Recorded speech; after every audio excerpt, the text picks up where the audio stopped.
Okay, Maya. So here's the first article I see in today's news. White House studying the cost of Greenland takeover, long in Trump's sights. Whoa, hold on. A Greenland takeover? Is this some kind of throwback to like 1250 style colonialism? I can't believe people are still mulling that kind of thing over. Seems like we should be focusing on actually improving things here on Earth before we go annexing other land masses. What's the deal with You this? would think, What's right?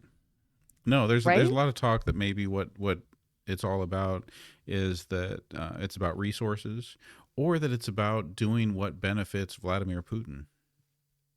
Uh, now that's a plot twist.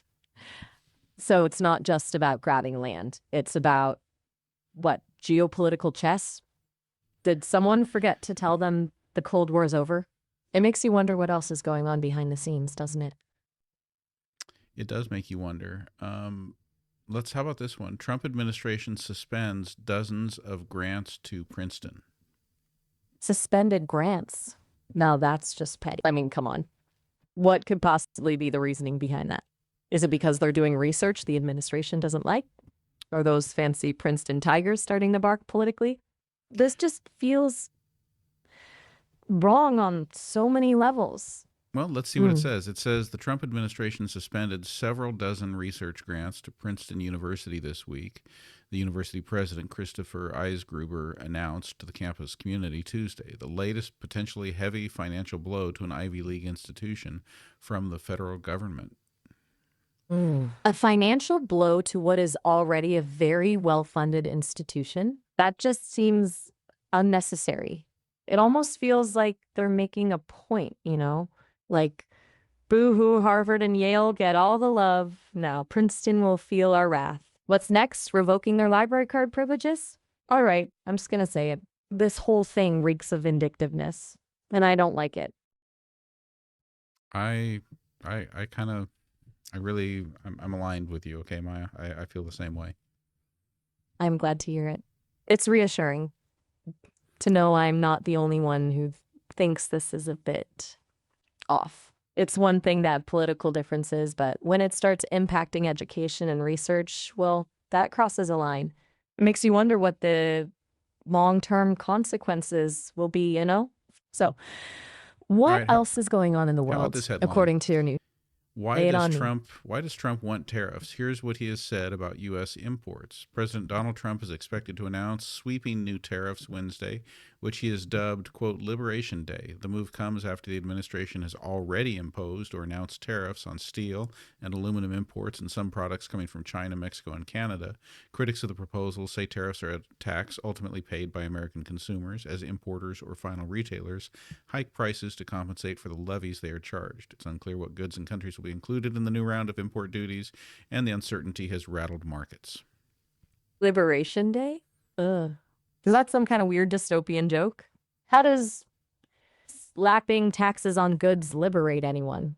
It seems more like a recipe for higher prices and economic tension. And Right? honestly, this whole us versus them mentality around trade just feels outdated. Remember when countries actually try to cooperate and work together? Maybe that's too much to ask for in today's political climate, huh? I guess it's easier to point fingers and build walls than to find common ground. Well, Yeah. How about this? Some 1,900 scientists accuse Trump of a wholesale assault on science. More than 1,900 scientists have signed a letter warning that the Trump administration is threatening scientific independence and urging it to, quote, cease its wholesale assault on U.S. science. Since taking office, President Donald Trump and his team have upended the country's scientific research apparatus, slashing funding, terminating grants, and attempting to weed out ideas deemed unacceptable, according to the letter which was shared Monday. whoa. 1,900 scientists urging the government to ease up? This 1,900. That's not a small number. It sounds like a whole lot of alarm bells are going off in the science community. It's one thing to disagree about policy. It's another thing entirely to disregard scientific findings and expertise. It's almost like they're deliberately eroding the foundations of reliable knowledge. Is this some kind of alternative facts situation? It's scary to think that decisions affecting our entire planet are being made without considering the best available evidence. Right? I mean, preach, Maya. How about this? Waltz and staff used Gmail for government communications, officials say. I think Waltz is National Security Advisor. Yeah. He's trying to manage his way out of a crisis, but new revelations about his team's operational security are piling up in the inbox.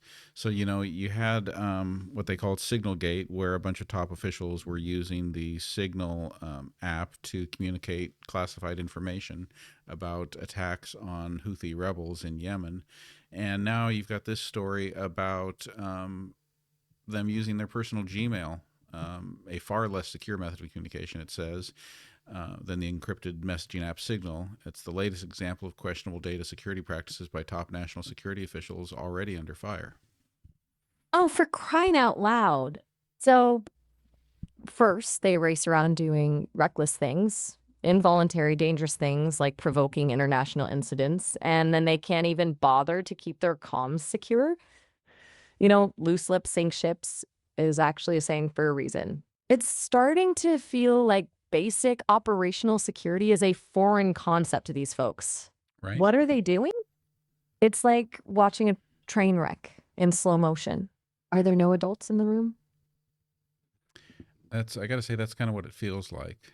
Um, then we've got rural internet program on hold as that's Elon Musk's, satellites get new consideration. The administration has frozen a $42 billion project to bring broadband to underserved regions that was designed around installing underground fiber optic cables. The Trump administration is rethinking that. Chris Disher, the co owner of a rural internet provider in Louisiana, is ready to start digging and to get fast and reliable internet to some of the estimated 450,000 households and small businesses in the state that don't have it. Now he's worried that a long promised push for rural access will be upended, leaving Louisianans desperate for internet waiting. So they're ditching fiber, which is a proven, reliable technology that can handle high bandwidth, in favor of satellite internet, which, well, let's just say it has its limitations, especially in rural areas with lots of trees and variable weather. Is this yet another backroom deal for someone who's got fingers in the satellite pie? It just stinks of favoritism and short-sighted planning. Sure, setting up fiber optic. It all makes you wonder, doesn't it? It sure does. It makes you wonder what's really going on behind the scenes. Are these decisions being made based on what's best for the country or what benefits a select few? Makes you want to yell, follow the money from the rooftops. Yeah, it feels like it's about what benefits the select few and what helps those few who are in power profit.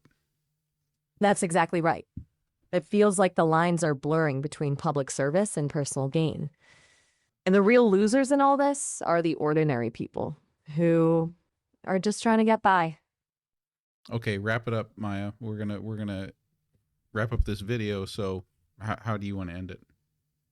Okay, well, wow. That was a lot to process. It seems like the world's gone a bit popsy-turvy since September 2023. I'm not gonna lie, I'm feeling a little overwhelmed.